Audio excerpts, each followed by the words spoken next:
Hey, what's up everybody, and welcome back to News Dose. And could Sony possibly be bringing back one of their most beloved and, really for that matter, one of their most impactful franchises? Well, thanks to a new finding, that very well might be happening sometime here soon. It does seem like that they have some rather big plans for this generation. So we'll talk about that one later on in the video. And then also, we did get a release date for yet another Nintendo Switch game. We did find out the exact game that is set to swap with Xenoblade 3. Yes, the speculation has indeed been confirmed, so make sure to stay tuned for that one as well. Per usual though, if you do find yourself enjoying the video, make sure to hit that like button below. It does help out the channel a ton. Plus, go and hit that bell notification and subscribe button as well, so you can keep up to date with all of the latest gaming news. Other than that though, let's just go and get right into the news, starting off with an update for a topic that we just talked about yesterday, being about God of War Ragnarok. Now, as we talked about yesterday, Cory Barlog did release a video celebrating the 4th anniversary for God of War 2018, but he also noted that they do not have an update for God of War Ragnarok. This led to a lot of speculation that God of War Ragnarok was going to miss its 2022 release window, and that it would instead be pushed back to 2023. Well, the good news here is that as I was putting my video together, news started to spread that the animation director for God of War Ragnarok actually responded to some of that concern. That you can actually take a look here where Bruno Velasquez, which is the animation director for God of War Ragnarok, simply responded by saying Ragnarok is coming this year. So he exudes confidence here, and I think that that will reassure a lot of fans out there that God of War Ragnarok indeed will release sometime in 2022. Now the question just becomes, when are we actually going to get to see this game? And I do imagine that that will happen here in the next few months. We are starting to head into that event season where E3 usually would be. We do have the Summer Game Fest now. So if I were to guess, Sony will have some type of big event here in the next few months where they will showcase several games, including God of War Ragnarok, with that official release date. And now that we are kind of getting that reconfirmation that God of War Ragnarok is going to release in 2022, I could actually see this one releasing as early as September. We did talk about this yesterday, but it does seem like a lot of the times with Sony, they seem to avoid those holiday months with their bigger releases. So yeah, maybe we could get a September release or even earlier for God of War Ragnarok. I think that would be incredibly exciting because, I mean, this really is one of the most anticipated games of the year easily. I mean, God of War 2018, I'll say it over and over again, one of the most perfect single-player experiences ever made.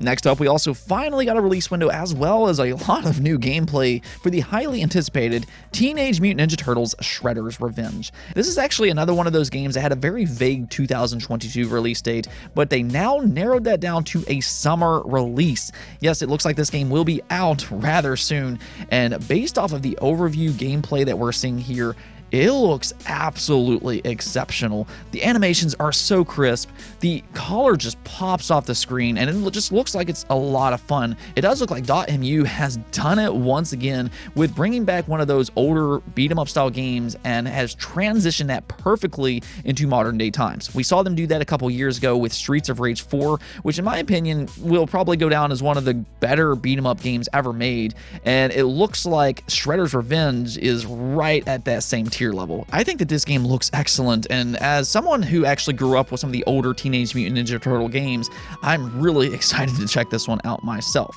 It's also going to be a perfect pairing with that Cowabunga collection, which is set to release later this year as well. It does seem like you TMNT fans have a lot to look forward to throughout 2022. Now, actually, about that, a little bit of a bonus here is that it was also confirmed that the old voice actors for the Teenage Mutant Ninja Turtles is actually returning in Shredder's Revenge. I thought that was pretty cool myself, so just an extra little bonus for Shredder's Revenge. Now, we do also have some potentially big news here for the PlayStation 5, as it looks like one of their biggest and most impactful franchises might be set to return sometime this generation for the PlayStation 5. And that would be none other than Uncharted. Now, if you all have been following the channel for a while, you probably know that I do like Uncharted quite a bit. It's actually among my top 3 favorite games of all time, and I am including the entire franchise here, as well as Golden Abyss. I just love the Uncharted franchise. So the thought that Uncharted could be making a comeback, yeah, I'm going to say that this is extremely exciting, not just for you all, but for myself included. I would just be absolutely stoked if they do announce a new Uncharted game. Now, how they could actually do this, I'll kind of get into some theories here in a moment, but what's actually happening here? We'll first kind of go over that. So it has been spotted, thanks to Video Game Chronicles, that a newly appointed recruiter at Naughty Dog has seemingly hinted that Sony is planning future Uncharted releases. This is according to Christina Marie Drake McBurdy, which posted this over on LinkedIn. Scouting for talent at every level, and it's special being able to build future teams for not only new titles, but for the legacy of Uncharted. And that right there is the big tease. She very specifically stated that they are building future teams for the legacy of Uncharted? Yeah, and the thing about this is that this is not the only time that we have seen a Naughty Dog developer kind of hint that there might be more for Uncharted's future. Now, I don't think that that is overly surprising. Again, we'll kind of get back to that here in just a moment, but this is actually according to a couple of Naughty Dog developers just earlier this year. Ahead of the Legacy of Thieves collection that released earlier this year in January, Games Radar actually asked a couple of employees about the future of Uncharted, and this is what they had to say.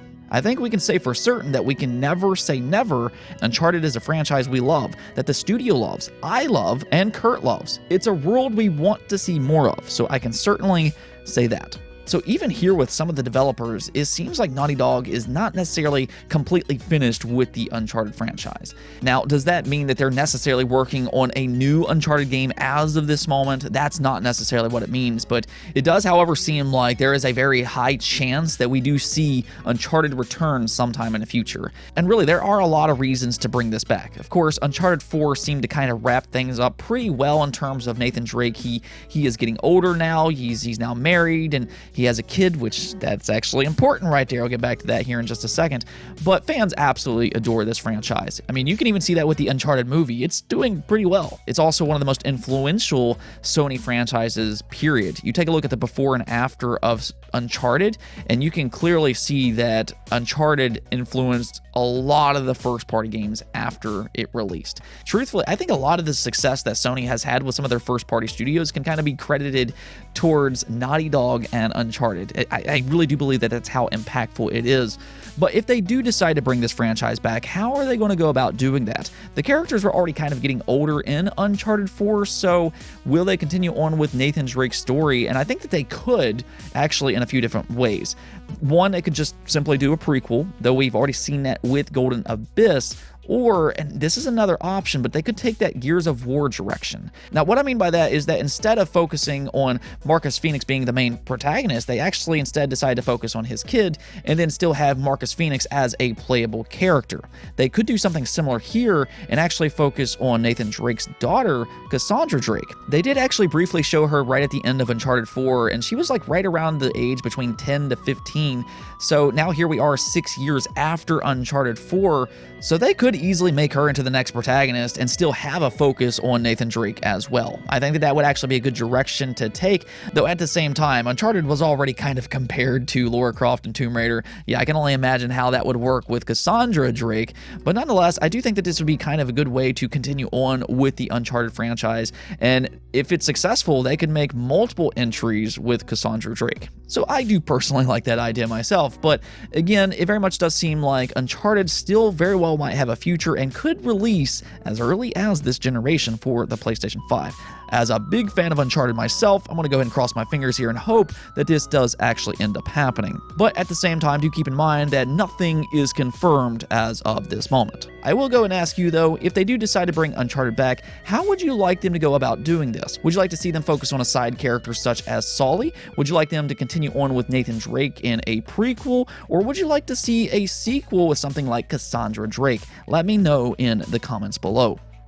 Moving on, we did get yet another release date for a high-profile Nintendo Switch game, this time being for Splatoon 3. Earlier this week, Nintendo did announce that they were going to go ahead and release Xenoblade 3 a little earlier than expected, as it is now set to release this July. And when we first heard this, there was a lot of speculation on whether this meant some other game is going to be swapped with that.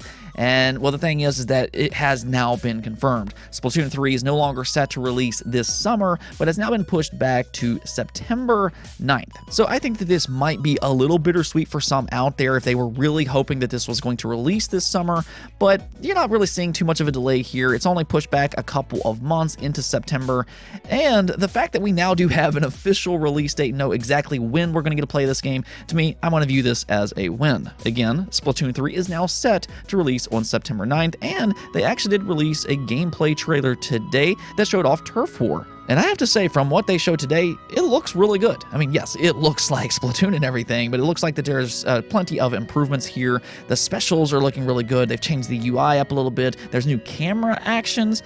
And I mean, yeah, it looks like Splatoon 2 and everything, but it looks even better. And I think that's exactly what Splatoon fans are wanting. One thing to note here, though, is that it does seem like Nintendo's kind of getting everything in place for 2022. We do now have an official release date for Xenoblade 3. We now have a release date for Splatoon 3 as well. So it does seem like Nintendo are arranging their release dates right now. We will probably hear about Pokemon Scarlet and Violet's release date here sometime soon as well. I do suspect that one will be in November, maybe December, but that does leave a few key months open here if Nintendo does have a couple of surprises for us as well. Of course, we are expecting a Nintendo Direct event this summer, and they could have a couple of surprises such as a Metroid Prime remake. We've been hearing a lot about that, and that would leave October open, possibly November or December, depending on when Pokemon will release. But it does seem like Nintendo, they're kind of arranging those release dates right now, as they like to space their games apart. Now, since we are talking about Splatoon, we did actually get a little bit of bonus news here as well,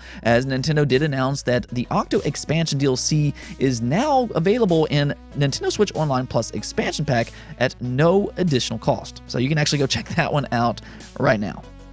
Let's go take a look at the poll of the day, though, and if there was ever any poll that made me genuinely very happy, this one here would be the one. As I asked you all, would you be interested if Sony attempted to make another handheld console? And as you can see here, and I'm very happy to say it, most of you all would like to see another Sony handheld console, with 49% of you all voting for yes, while 45% of you all said no. Now, I don't know what I can do to convince you 45%, but the fact that the majority of you all voted for another handheld console from Sony, I am thrilled about that. I've said it before on this channel, but I absolutely love the PlayStation Vita. It's genuinely probably one of my favorite consoles ever. And I mean, I just felt like that this console, it's such a premium handheld device that really did not get the backing that it needed. Sony, for whatever reason, did not support the Vita the way it should have been, which was such a shame. And some of this might have come down to they just didn't have enough resources to do that. If they wanted to make more Vita games, that would actually take resources away from the PlayStation 4, which was a very, very highly successful console. So I think that they kind of made a conscious decision focusing on a PlayStation 4 instead. And okay, that's fine and everything. And we've kind of seen that with Nintendo as well. In order to have a handheld console and a home console, it is hard supporting both. But what they did here this generation is they just combined the two with a hybrid form factor, the Nintendo Switch. And it was such a brilliant move, because I've always felt Nintendo, they do better in the handheld market in general. So when they combined the two, I mean, that thing just took off, and we are seeing the Nintendo Switch break record after record after record. It really might go down as one of Nintendo's best consoles of all time. But yeah, Nintendo, they found a way to make those handheld games work. Now with PlayStation, their games require a lot more raw power, so that might not be the solution for them. But even if it's just a dedicated handheld console like the PlayStation Vita was, as long as they had the resources to make it happen, then I would absolutely love to see them make just one more attempt at a handheld console. The thing about all of this is, though, is that I don't know if Sony would make another attempt at this, or at least anytime soon. And one of the reasons I say that is because of PlayStation VR 2. Of course, they have the PlayStation 5, but they also have the PlayStation VR 2, so any of those extra resources they have would probably be working on PlayStation VR 2. So could they actually manage to have PlayStation 5, PlayStation VR 2, and then on top of that a handheld console? Unless it, again, worked with the PlayStation 5 as well, then I don't know if they could possibly manage all three. At the same time, though, I'm going to go ahead and keep dreaming and hope that this does eventually end up happening. Anyways, though, that's it for this episode, but if you liked the video, don't forget to hit the bell notification and subscribe button for more content just like this. Also, if you'd like to support the channel through Patreon, thank you for making this content possible. Peace out.